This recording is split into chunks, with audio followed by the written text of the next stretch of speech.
Você realmente conhece o seu corpo? Se sim, tá na hora de me provar, passando por 5 partes estranhas do corpo humano que poucas pessoas conhecem. E mesmo que você não conheça algumas delas, vai ser interessante porque a gente vai descobrir curiosidades nisso. E no final, lá nos comentários, não esquece de comentar quantas dessas 5 partes que eu vou mencionar aqui você conhecia. Se você ficar até o final, você vai descobrir uma coisa um pouco estranha sobre o corpo humano. Então, vem comigo! Para começar, vamos falar do intestino delgado! Peraí, você realmente achou que eu ia começar com um órgão fácil assim? Na verdade, vamos começar falando de uma parte do corpo que ou você ouviu um pouco na aula de biologia ou talvez em estudos místicos. A glândula pineal. E eu não sei se vocês já ouviram falar nela, mas o próprio nome já denuncia a função dela, porque se é uma glândula, ela vai produzir alguma substância útil para o nosso corpo. Nesse caso, um hormônio. Já vamos falar melhor sobre isso. Muitas pessoas chamam essa glândula de terceiro olho. Eu prefiro chamar de soninho. Porque esse nome de terceiro olho não é lá muito científico, mas existe realmente uma semelhança com os nossos olhos, porque ela também participa do nosso sono, só que de uma maneira um pouco diferente dos olhos que simplesmente fecham ou abrem. Ela produz um hormônio chamado melatonina. O que define a produção desse hormônio é a claridade no ambiente. Quanto mais escuro, mais a glândula pineal vai produzir melatonina para que as pessoas possam dormir. E, de fato, algumas pessoas têm dificuldade de dormir e tomam diretamente a melatonina em forma de comprimidos. Dormir é uma excelente maneira de desenvolver o cérebro, mas existe um outro remédio que também é muito bom para desenvolver o cérebro. E o nome desse remédio é... Curte aí o vídeo, se inscreve no canal e aperta o sininho, porque nesse canal aqui vem conteúdo científico toda semana e não existe nenhum lugar melhor para melhorar o cérebro do que aqui, onde a ciência está sempre em alta. Então, vamos continuar para a próxima parte do corpo. Se você conhece a glândula pineal e chegou até aqui na lista, você até tem uma boa noção do corpo. Mas a partir daqui vão começar a entrar coisas aleatórias do corpo humano e vamos ver se você realmente sabe. Algumas dessas coisas são realmente úteis e outras são simplesmente vestígios do passado, como o cóccix. Quem nunca ouviu falar em um amigo e um colega que teve a experiência super dolorosa de cair de bunda no chão e fraturar esse ossinho? É um consenso na comunidade científica que o cóccix não é nada mais, nada menos que um vestígio dos nossos ancestrais que tinham cauda, nossos ancestrais primatas há milhares, milhões de anos atrás. E os outros animais também têm a versão do cóccix deles, só que bem mais desenvolvida. Hoje em dia, o cóccix no ser humano até tem uma função, ele é um ponto de ancoragem de vários músculos, especialmente os músculos dos glúteos. Mas, em compensação, se você fratura esse ossinho, a pessoa não consegue nem sentar direito. Enfim, vamos para a próxima parte do corpo. Para a terceira parte esquisita do corpo, você que é um observador talvez tenha até percebido isso. É só necessário olhar um pouco nos nossos olhos e perceber que existe um ponto esquisito em cada pálpebra de baixo. Um furinho, na verdade. E esses são os pontos lacrimais. Eles parecem um pouco aleatórios, mas eles têm uma função. Eles podem ser inclusive chamados de canais da depressão. Não pode falar isso não, produção? Bom, tá. Os pontos lacrimais formam a rota das lágrimas durante o choro.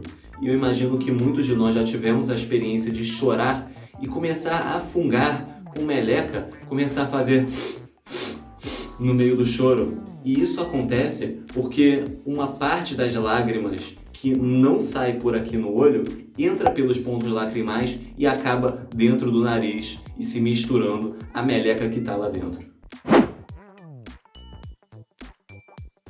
E quando eu estava falando de intestino lá em cima, eu não estava mentindo tanto assim. Só que intestino é uma parte muito fácil. Na verdade, a parte que eu quero apontar é uma série de estruturas que ficam dentro do intestino. As placas de Peyer. As placas de Peyer intercalam com os vilos que ficam na superfície interna do intestino. Os vilos absorvem os nutrientes recém-digeridos da comida, mas as placas de Peyer fazem uma coisa um pouco mais interessante. Porque o intestino tem muitas e muitas bactérias. E as placas de Peyer usam essas bactérias para treinar leucócitos que ficam armazenados dentro delas. Os leucócitos são as células de defesa do corpo, muitos dos quais são conhecidos por engolir bactérias. E as placas de Peyer fazem justamente esse treinamento com as bactérias locais do intestino. Um leucócito que se desenvolve dentro das placas de Peyer, por exemplo, é o linfócito T de regulação, que é um também pouco conhecido por aí, mas muito importante, porque ele que aquieta os leucócitos que estão muito nervosos e que querem fazer uma resposta inflamatória excessiva. É ele que vai acalmar esse processo. Então dá para ver como as placas de Peyer são fundamentais.